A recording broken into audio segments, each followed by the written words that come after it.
একটি মুখ যা দেখে অনেকেই প্রথম মুহূর্তে থমকে যান।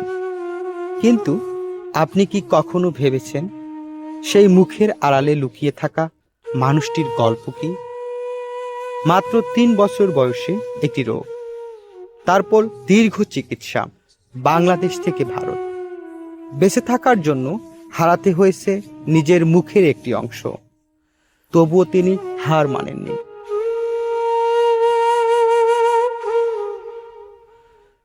আজ তিনি একজন বাবা, একজন স্বামী, একজন মুয়াজ্জিন এবং একজন পরিশ্রমী মানুষ। কেমন কাটছে তার জীবন? কিভাবে সমাজের নানা দৃষ্টি আর প্রতিকূলতার মধ্যেও দাঁড়িয়ে আছেন তিনি? আজ আমরা শুনব সেই মানুষটির গল্প। আপনার পুরো নাম কি? মোহাম্মদ আজিজুল হক। আচ্ছা, আপনার পুরো পরিচয়টা একটু আমাদেরকে জানাবেন। দক্ষিণ রাজধানী,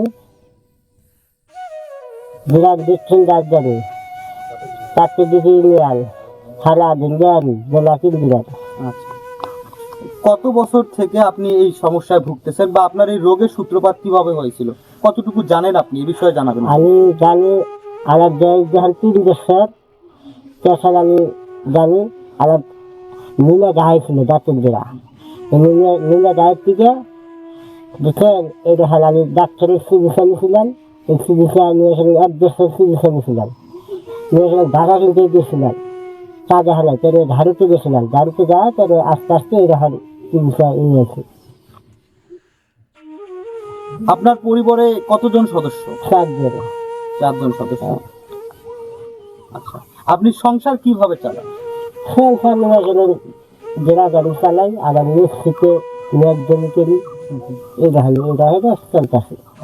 এইভাবে সংসার চালাতে কোনো হিমশিম খেতে হয় কিনা আপনার? না, আল্লাহ দিলে আমি কি কোনো সমস্যা হয় না, চলছে।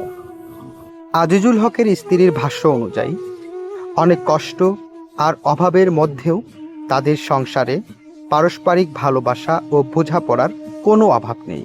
তিনি বলেন, স্বামী হিসেবে আজিজুল হক দায়িত্বশীল এবং সন্তানদের নিয়েই তাদের সবচেয়ে বড় স্বপ্ন। জীবন সহজ নয়, তবুও একে অপরের পাশে তারা সুখে দুঃখে সংসার চালিয়ে যাচ্ছেন। আপনার সন্তান কতজন? 2 জন। সন্তানদের ভবিষ্যৎ নিয়ে আপনার চিন্তা ভাবনা কি? আমার সন্তান একটা বড় সন্তান দিলা, সেটা স্কুলে গেছে, স্কুলে লেখাপড়া করবে। বড় সন্তানের বয়স কত হবে? 14 বছর। আর ছোট সন্তান আছে, এটা হচ্ছে 7 বছর। এরা লাভ বছর দিচ্ছি, এরা আলেম বানানো লেখাপড়া করতেছে। সন্তান আলেম বানানো। সাংবাদিকের সঙ্গে কথা বলতে গিয়ে আজিজুল হকের মা বলেন, ওর বয়স তখন মাত্র 3 বছর। হঠাৎ মুখে রোগ দেখা দেয়।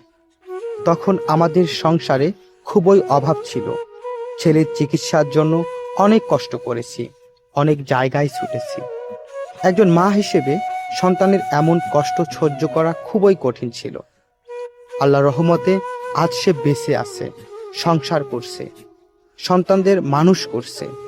আমি শুধু আল্লাহর কাছে দোয়া করি তিনি যেন আমার ছেলেকে সুস্থ রাখেন এবং ভালো রাখেন। আমার বাবা হয়।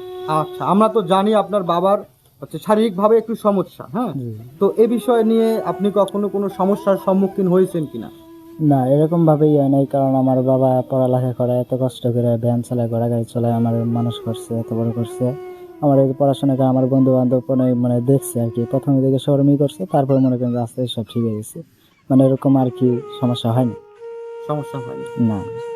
আপনার বাবা সম্পর্কে আপনার যদি কিছু বলার থাকে, উনি কেমন মানুষ, আপনার প্রতি কতটা দায়িত্বশীল?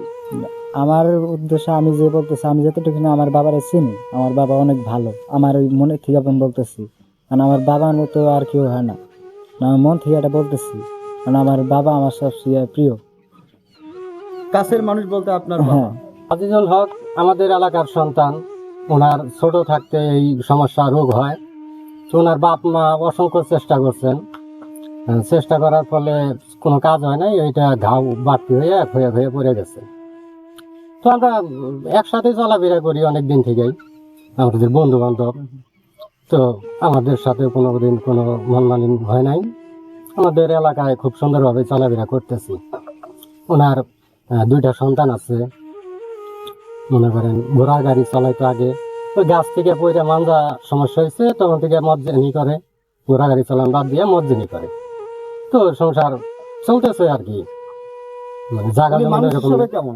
আলহামদুলিল্লাহ খুব ভালো, আমাদের সাথে বন্ধু বান্ধব খুব সমস্যা নাই, এলাকায়ও সবার সাথেই সুন্দর ব্যবহার।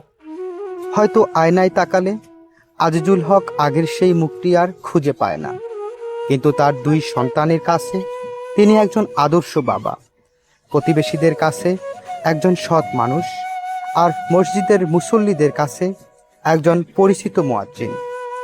মানুষকে চেহারা দিয়ে নয়, তার জীবন সংগ্রাম আর চরিত্র দিয়ে মূল্যায়ন করার কথাই যেন নীরব মনে মনিয়ে করে দেয় আজিজুলের গল্প।